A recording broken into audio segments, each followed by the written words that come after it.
India కాదు, హాలీవుడ్లో కూడా బాలీవుడ్లో కూడా ఏ రికార్డ్స్ ఉన్నాయో అవన్నీ తగలబడిపోతాయి. మనం సింపుల్గా చెప్పుకోవచ్చు. ఎందుకనంటే ఒక చిన్న హీరోని పెట్టి మన డైరెక్టర్ రాజమౌళి గారు తీస్తేనే లైక్ కొంచెం వెళ్ళిపోతుంది గ్రోత్ అనేది.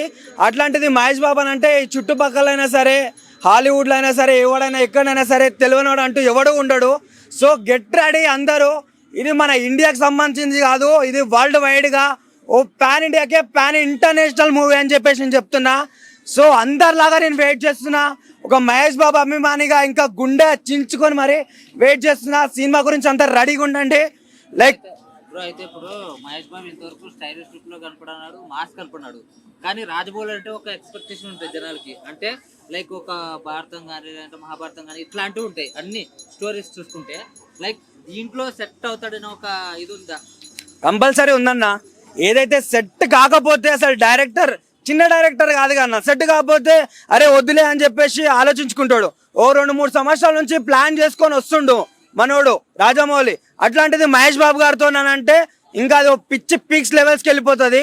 అంతేగాని ఒక సెట్ కానీ క్యారెక్టర్ ఇచ్చి మహేష్ బాబు గారు టైం వేస్ట్ చేయడం అయితే అసలుకి ఇప్పటివరకు ఇప్పుడు చరిత్రలో జరగలేదు రాజమౌళి గారి దాంట్లో. నిజంగా చెప్తున్నా, ఓ ఫైర్ బ్రాండ్ లాంటి సినిమా చూడడానికి అందరు రెడీగా ఉండండి. Get ready to watch. అందరిలాగా నేను వెయిట్ చేస్తున్నాను అన్న. రావు ఏమంటారు, ఇది గరుడ అనేది వస్తేనే బాగుంటుంది అన్న. ఎందుకనంటే ఆ గరుడలో పదంలోనే ఒక లైక్ ఒక ధ్వంసం లాగా ఉంది ఆ శబ్దం అనేది. నాకు గరుడ అనే పేరు పెడితే మాత్రం టైటిల్ అయితే బరాబర్ సెట్ అవుతుంది. ఎందుకనంటే హీరో తెలియనోడు ఇవ్వట్లేడు, డైరెక్టర్ తెలియనోడు ఇవ్వట్లేడు. వీళ్ళిద్దరికి తగ్గట్టు టైటిల్ ఉండాలి కాబట్టి గరుడ అనేది సూపర్గా ఉంటుంది అన్న. చాలా చాలా పేర్లు వినిపిస్తున్నాయి కదా, గరుడ కాకుండా ఇంకా కొన్ని పేర్లు వినిపిస్తున్నాయి. నేను విన్నా అన్న, వారణాసి అని, లేకపోతే ఇంకో పదం అనేది విన్నా. కాకపోతే నాకు తెలిసినంత వరకు అయితే వాళ్ళిద్దరు బాడీ యాటిట్యూడ్కి అయితే సరిపోదు అని చెప్పేసి నాకు అనిపిస్తుంది.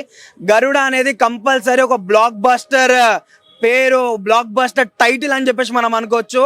ఎందుకనంటే మనం హీరో బాగుండు, హీరో క్రేజ్ ఉన్న హీరో, డైరెక్టర్ క్రేజ్ ఉన్న డైరెక్టర్ అని చెప్పేసి కాదు, టైటిల్ కూడా అక్కడ మ్యాటరే. సో టైటిల్ గరుడ అని పెడితే మాత్రం చాలా అంటే చాలా బాగుంటుంది అన్న. ప్రియాంక చోప్రా గారు, పృథ్వీరాజ్ కుమార్ వీళ్ళు ఉన్నారు కదా, గ్లోబల్ అంటే లెవెల్లో ప్రియాంక చోప్రా ఆమె యాక్టింగ్ గురించి మనం కొత్తగా మాట్లాడుకునే అవసరం లేదు, రాదు కూడా. ఎందుకనంటే మహేష్ బాబు గారు మనకి ఇక్కడ ఎంత పాపులారిటీయో బాలీవుడ్లో ప్రియాంక చోప్రా కూడా అంతే పాపులారిటీ. ఆమె యాక్టింగ్ కూడా సూపర్గా ఉంటుంది. సో అందరి కాంబినేషన్తో, పెద్ద పెద్ద వాళ్ళ కాంబినేషన్తో వస్తుంది కాబట్టి సినిమాకు ఒక రేంజ్ ఉంటుంది అని చెప్పేసి నేను అనుకుంటున్నా.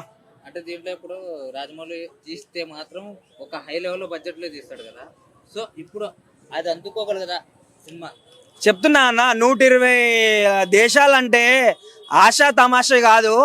నువ్వు ఒక ఇండియాలోనే పెట్టి ఎట్లా చేస్తుంటే నువ్వు ఆలోచించవచ్చు, అప్పుడు కూడా క్రాస్ చేయొచ్చు అనే ఒక లెవెల్ ఉంటుంది. కానీ నువ్వు ఆలోచించవచ్చు. అట్లాంటిది 120 దేశాలనంటే ఆయన పెట్టిన దానికన్నా ఇంకో డబల్ పెట్టుకున్నా సరే దాన్ని కూడా క్రాస్ చేస్తా అని చెప్పేసి నేను మనస్ఫూర్తిగా చెప్తున్నా. ఏం మాత్రం డౌట్ లేదు.